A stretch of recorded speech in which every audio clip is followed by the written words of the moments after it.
So hello friends. तो episode 12 की starting में हमें पता चलता है ह्यूमन ट्राइब का डिमोन्स के अलावा और भी कई सारे दुश्मन है, जिनमें से ये लोग भी एक है। और ये लोग नॉर्थ वेस्ट साइड में थे, जबकि डिमोन ईस्ट के तरफ से बार बार हमला करते जा रहे थे। इस वजह से सारे स्ट्रॉन्ग आर्मी को नॉर्थ वेस्ट के तरफ से हटाकर ईस्ट के तरफ भेज दिया गया था। तो इसका फायदा उठाने के लिए उनका ये ऑफिसर बोलता है, जिसका नाम था मिंगियर। अब मिंगियर बोलता है हमें अभी जीचन फैमिली के ऊपर अटैक कर देना चाहिए, क्योंकि उनका डिफेंस इस साइड पर थोड़ा कमजोर हो गया है। तो हम इसका फायदा उठा सकते हैं और उन पर हमला करके कुछ एरिया कब्जा कर सकते हैं। ये सुनकर उसका फादर उसे कहते हैं तुम बात तो सही कह रही हो, पर अभी ये मुमकिन नहीं है, क्योंकि हमारे पास आर्मी तो है पर उसे लीड करने के लिए कोई एक्सपीरियंस्ड जनरल नहीं है। क्योंकि पहले तुम्हारा अंकल ही थे जो ये सब संभाल रहे थे, लेकिन अभी उनका हेल्थ कुछ अच्छा नहीं रहता। और जो दूसरा यंग कमांडर है ये तो साला नल्ला है, जो कि प्रैक्टिकली कोई जंग नहीं लड़ी है। इसलिए तुम ये सब सोचना बंद करो और अपना ख्याल रखो। ये कह के उसका फादर वहां से चले जाते हैं। तो भी दूसरी तरफ हमें कमांडर मीटिंग में दिखाया जाता है, जहाँ पे डिलिन बोल रहा था कि ईस्टर्न रीजन पर दंगा फसाद शुरू हो गया है, जहाँ पे बहुत सारे विद्रोही मिलकर आम लोगों को मार रहे हैं। इसलिए हमें जल्दी करना चाहिए और बहुत सारे आर्मी ट्रूप्स को वहां पे भेजना चाहिए। ये सुनकर प्रेसिडेंट बोलते हैं तुम बात तो सही कह रही हो, पर हम इतने ट्रूप्स कहां से लाएंगे। तो डिलिन सजेशन देता है कि हम लेहोंग से मदद ले सकते हैं। वही लेहोंग जिसने कमांडर जिंगसिंग को मार दिया था, वो भी हमारी सारी बात मानेगा और उसका ट्रूप्स काफी एक्सपीरियंस और पावरफुल है। तो हमें उसको एक मौका देना चाहिए, उसे माफ कर देना चाहिए। ये सुनते ही सारे ऑफिसर डिलिन पर भड़क जाते हैं और कहते हैं निकल लौड़े, पहली फुर्सत में निकल। तो भी प्रेसिडेंट सारों को शांत कराते हैं और बोलते हैं ये एक मामूली विद्रोह है, इतना भी बड़ा मामला नहीं है, हम इसे आसानी से यूं चुटकियों में हैंडल कर सकते हैं, इसलिए किसी को मदद मांगने की कोई जरूरत नहीं है। ये कह के वो मीटिंग को खत्म करते हैं। तो प्रेसिडेंट के साथ साथ सारे ऑफिसर वहां से चले जाते हैं, सिवाय डिलिन और स्टर्लिंग के। अब डिलिन जोर जोर से हंसने लगता है और बोलता है मामूली विद्रोह, ये एक तूफान है, तूफान जो पूरी फैमिली के नीम को उखाड़ फेंकने के लिए काफी है, और तुम इसे मामूली बोल रही हो। ये कह के वो वहां से चला जाता है। तो भी व्यू चेंज होता है और हमें एक कमांडर को दिखाया जाता है, जो अपने सबऑर्डिनेट के साथ मिलकर युद्ध के लिए स्ट्रेटेजी बना रहा था और हर तरफ अपनी डिफेंस को बढ़ाने के लिए भी बातें कर रहा था, क्योंकि यहाँ पर सिचुएशन थोड़ा खराब था। तभी उसे पता चलता है कि जीचोन का ट्रांसफर यहाँ पर हुआ है और वो यहाँ पर आ चुका है। ये सुनते ही वो अपने सबऑर्डिनेट को बोलता है तुम जीचोन को कैंप में भेज दो और बोल दो मैं बिजी हूँ, उससे बाद में मिलूंगा। ये सुनकर ऑफिसर बोलता है आप तो उससे पहले से ही जानते हैं, वो आपका पहला सबऑर्डिनेट था, तो फिर आप क्यों उससे नहीं मिलना चाहते। इस पर कमांडर बोलता है तुम नहीं जानते वो कितना चालाक है, मैं उसे अच्छे से जानता हूँ, इसलिए उसे थोड़ा तड़पाना तो बनता है।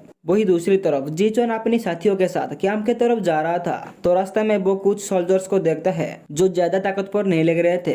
तो वो इस बारे में जनरल मिंग को पूछता है, जिस पर जनरल मिंग बोलता है ये सोल्जर्स बॉर्डर गार्ड्स है, इन्हें बैटलफील्ड में जाना नहीं पड़ता, इसलिए इन्हें बेसिक ट्रेनिंग दिया जाता है, तो ये लोग ज्यादा स्किलफुल नहीं होते हैं। इस पर जीचोन बोलता है ओ ऐसा क्या, तो फिर इन्हें ट्रेनिंग कौन देता है। जनरल मिंग बोलता है इन सारे सोल्जर्स को युवान टाई ट्रेनिंग देती है। ये कह के वो उन्हें युवान टाई से मिलाने के लिए ले जाता है। वही युवान टाई एक लड़की होती है जो आर्म रेसलिंग कर रही थी। इस दौरान जनरल मिंग उसे बुलाता है, तो वो डिस्ट्रैक्ट होकर ये रेसलिंग हार जाती है और गुस्सा कर वहां से चली जाती है। अब युवान टाई जीचुआन को कैंप का विजिट कराने के लिए ले जाती है और ट्रेनिंग फील्ड को दिखाते हुए बोलती है तुम लोग पहले पहाड़ पर रहकर आए हो, पर यहाँ पर पहाड़ के साथ साथ जंगल भी है और दलदल भी है, मुझे नहीं लगता तुम लोग यहाँ पर सर्वाइव कर पाओगे।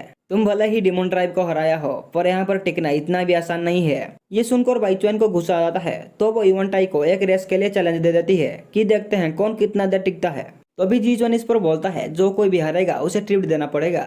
उसके बाद सारे सोल्जर्स एक जगह पर इकट्ठा हो जाते हैं, क्योंकि वो लोग भी उन दोनों का मुकाबला देखना चाहते थे।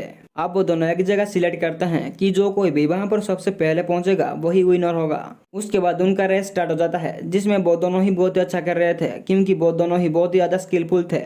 अब वो दोनों रेस तो कर रहे थे, लेकिन उसके साथ साथ फाइट भी कर रहे थे, जिसमें दोनों ही एक दूसरे पर भारी पड़ रहे थे।